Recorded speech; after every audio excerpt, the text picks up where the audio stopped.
നമസ്കാരം കൂട്ടുകാരെ, ഞാൻ പീറ്റർ ചോളൂർ. അങ്ങനെ കനത്ത മഴയൊക്കെ പെയ്തിട്ട് ഇപ്പോൾ പ്രകൃതി അങ്ങനെ ശാന്തമായി നിൽക്കുകയാണ്. ഇപ്പോൾ വെയിലുണ്ട്.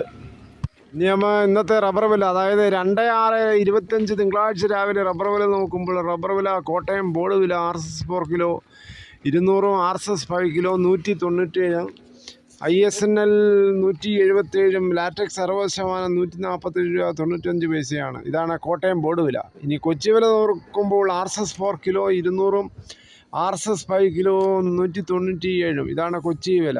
ഇനി കേരളത്തിലെ മറ്റിനം ഷീറ്റ് നോക്കുമ്പോൾ ഗ്രേഡ് ഷീറ്റ് ലൂസ് കിലോ 192, ലോട്ട് കിലോ 179 മുതൽ 184 രൂപയാണ്. ഒട്ടുപാൽ നോക്കുമ്പോൾ 80% DRC ഉള്ള ഒട്ടുപാൽ കിലോ 134, 60% DRC ഉള്ള ഒട്ടുപാൽ കിലോ 147.95 പൈസയാണ്. ഇതാണ് ഇന്നത്തെ ഒട്ടുപാൽ വില.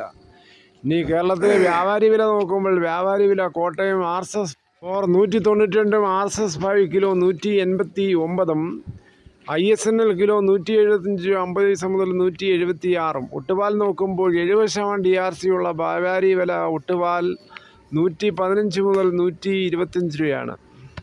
കനത്ത മഴയ്ക്ക് ശേഷം ഇന്നലെയൊന്നും മഴ പെയ്യാത്തതുകൊണ്ട് വീണ്ടും കർഷകരും തൊഴിലാളികളും ടാപ്പിങ്ങിന് ഇറങ്ങിയിരിക്കുകയാണ്. അതുകൊണ്ട് ഉപജീവനം കഴിക്കുന്ന ഒരുപാട് കർഷകരും ഒരുപാട് തൊഴിലാളികളുമുണ്ട്.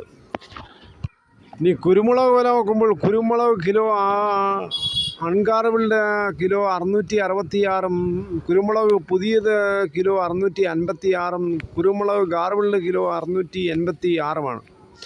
സ്വർണ്ണവില നോക്കുമ്പോൾ സ്വർണ്ണം 22 ക്യാരറ്റ് 1 ഗ്രാം 8920, ഒരു പവൻ 71,360. അതേസമയം 24 ക്യാരറ്റ് നോക്കുമ്പോൾ 1 ഗ്രാം 9731, ഒരു പവൻ 77,848.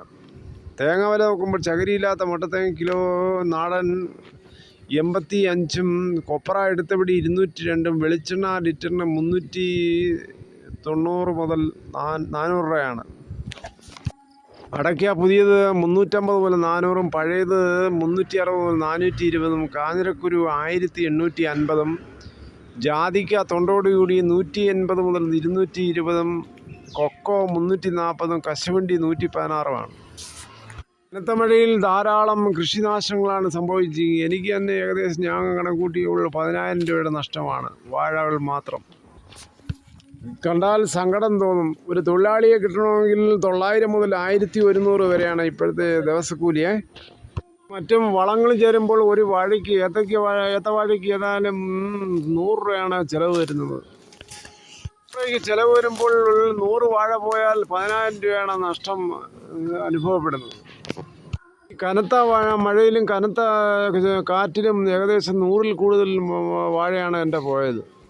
അങ്ങനെ 10,000-ൽ കൂടുതൽ നഷ്ടമാണ് ഈ കാലവർഷത്തിൽ തന്നെ അനുഭവപ്പെട്ടത്. ഇത് വേലക്കൂലിയും വളവും മാത്രം. ഇത് വിറ്റാൽ കിട്ടുന്നത് ഏകദേശം 25,000 രൂപ കിട്ടേണ്ട സ്ഥാനത്താണ് ഇതെല്ലാം ഇപ്പോൾ നഷ്ടമായിരിക്കുന്നത്.